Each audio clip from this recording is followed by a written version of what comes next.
I've been thinking, who isn't dissatisfied with at least part of their life? Perhaps you wish you were healthier or had more discipline. Maybe you dislike how easily you get angry or your inability to resist temptation.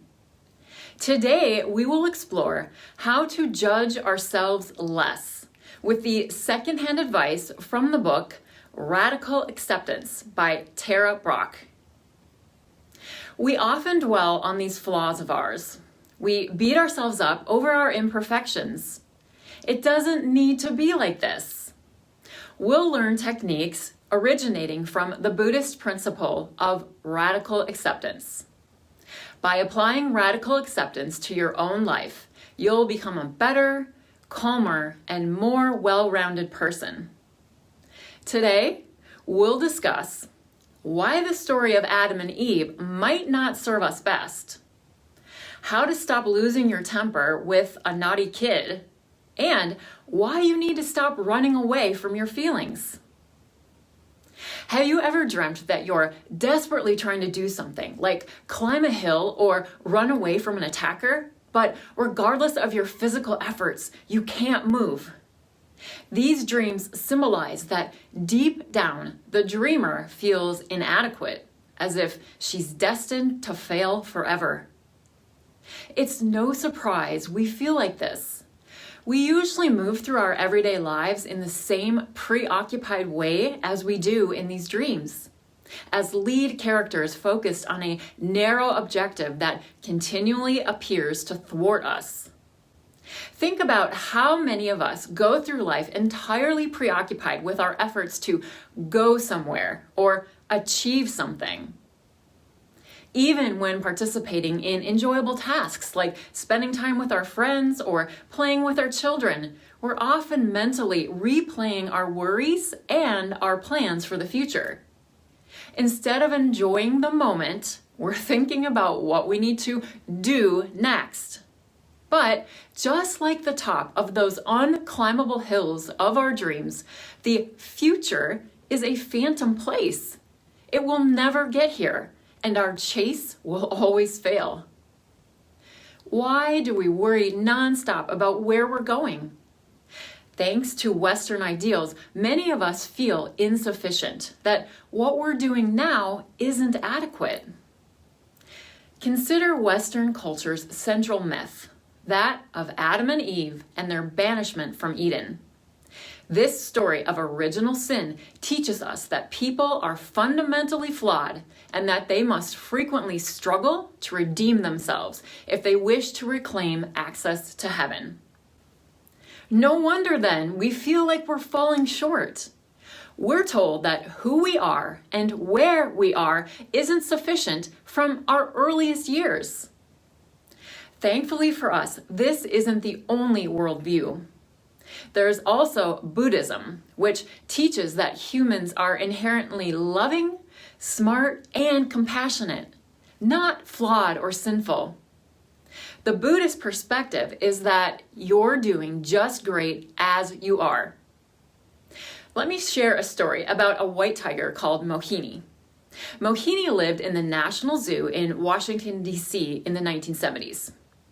After being kept in a tiny cage for several years, Mohini was transferred to an enclosure with acres of land, trees, and even a pond. Her owners at the zoo were sure she would love her spacious new home. But they were wrong. Mohini lived the rest of her life in one small corner of her new enclosure, pacing an area the size of her old cage until the grass deteriorated underneath her paws. To put it simply, despite the freedom available, her mind kept her entrapped in old behavior patterns. Just like Mohini, many of us remain stuck in our behaviors, although more freedom is available. But what keeps us encaged? Rather than steel bars and concrete, it's self-judgment and feelings of unworthiness. For example, we typically listen to our internal critic, which tells us that whatever we do will always be inadequate. This negativity keeps us stuck in lives that are little and narrow, much like Mohini's cage. It's this constant voice that prevents us from doing all the things we want to do, like loving others unconditionally. Luckily, unlike sad Mohini, we can free ourselves. The trick to opening the cage is to accept everything about ourselves. To do this, we should recognize what's happening in our minds and bodies at any given moment, without attempting to judge, control, or resist the thoughts or emotions that we find there. Cultivating this awareness and contemplating all your thoughts, feelings, and sensations with an open and loving heart means you'll be practicing something called radical acceptance. Radical acceptance quiets that negative internal voice, allowing self-acceptance and enabling a life of greater freedom. Managing our emotions is hard, especially pain. Perhaps you had to watch a family member battling a terminal illness, or maybe you lost your job. Whatever the case, even though we understand deep down that we can't control those painful times, we usually try to manage them. For example, if somebody disrespects you, you could lash out at them or cut them out of your life completely. This may seem like an appropriate response, but reacting in this way is likely to make you feel worse, not better. Why? Because trying to change or avoid specific experiences means we're denying them. This is a problem because our personal experiences are vital to what makes us who we are. By denying an experience, even a painful one, we reject part of ourselves and send the message that we're not good enough and we must change. But the more we try to control these uncontrollable circumstances, the more we fuel our feelings of inadequacy. Luckily, there is a better method. When confronted with unpleasant situations that we can't manage, the best means forward is to take a minute to pause. By pausing, the ability to recognize your emotional, internal experience opens up. For example, you may feel out of control around your favorite food. So, the next time you're staring at that delicious piece of cake and feeling like inhaling it is out of your control, take a brief pause. Acknowledge your feelings at that moment. Maybe they're a mix of enjoyment, guilt, and self-criticism. By stopping briefly for a minute or so, you can analyze your thoughts and see what desires and fears motivate you. Once you acknowledge these moments for what they are, you'll have a much better opportunity to create responses to them. After that pause, and regardless of whether you decide to enjoy the cake or go for a run instead, you'll be making a more conscious decision. When you identify your feelings at any given moment and welcome them with genuine kindness, you're practicing radical acceptance. Radical acceptance is when you are mindful of your emotions, enabling you to accept them rather than make them into an enemy. This aspect of radical acceptance is critical because it enhances self-compassion. Most of us are only kind towards ourselves when we're being successful.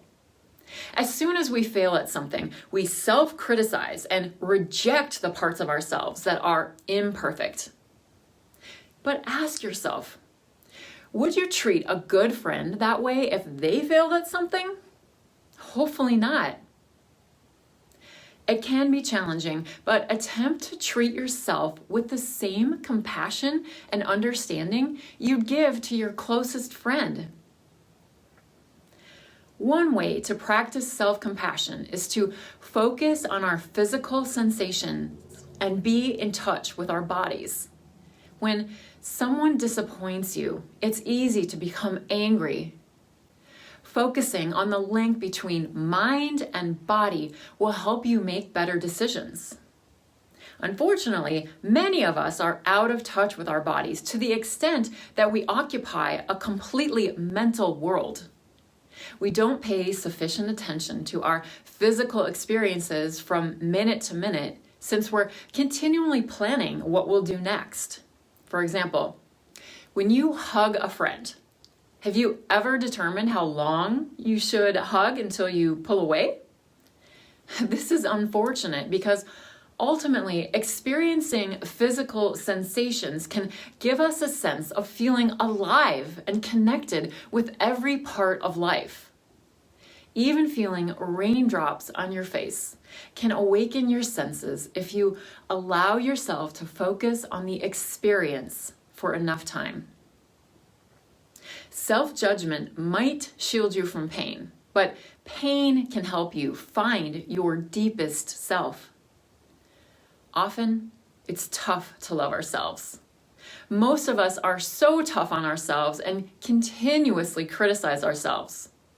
Does this harsh self-criticism sound familiar?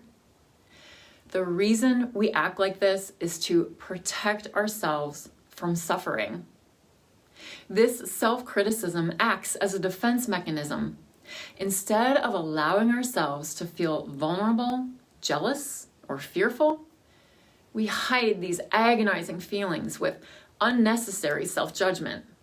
We push them away, being afraid that our vulnerability or jealousy could lead to other bad feelings, such as neediness or self-indulgence, for example. However, rejecting pain in this way doesn't solve our problems. In fact, it's only through learning to fully embrace suffering, as opposed to ignoring it or judging it, that we can start to recover the parts of ourselves that are hurting. In addition, it's only by accepting and having compassion for our own suffering that we can uncover our inner nature. Buddhism gives us a positive method of suffering. An essential Buddhist teaching states that suffering is a gateway to compassion, and by being compassionate, we're conveying the deepest parts of ourselves. You too can foster tender mercy by learning to befriend your suffering. Let's review. Only by radically accepting ourselves for who we are and appreciating our painful experiences can we start to love ourselves truly. Once we demonstrate self-acceptance, we can begin to heal the parts of ourselves that are wounded and discover greater inner peace. How do you practice radical acceptance? Do you find yourself being more compassionate with yourself and others? Comment below with your best advice. Please be sure to like and subscribe as well. And thank you for watching. Even though Buddhism is full of deep and wonderful spiritual teachings, it can still get a laugh or two. For instance, a Zen student asked his master, "Is it okay to use email?" "Yes," replied the master, "but with no attachments." I heard the Dalai Lama recently fired his gardener who had a degree in carnations but didn't dig reincarnations. A Catholic boy and a Buddhist boy were talking, and the Catholic boy said, "My priest knows more than your Buddha." The Buddhist boy said, "Of course he does. You tell him everything."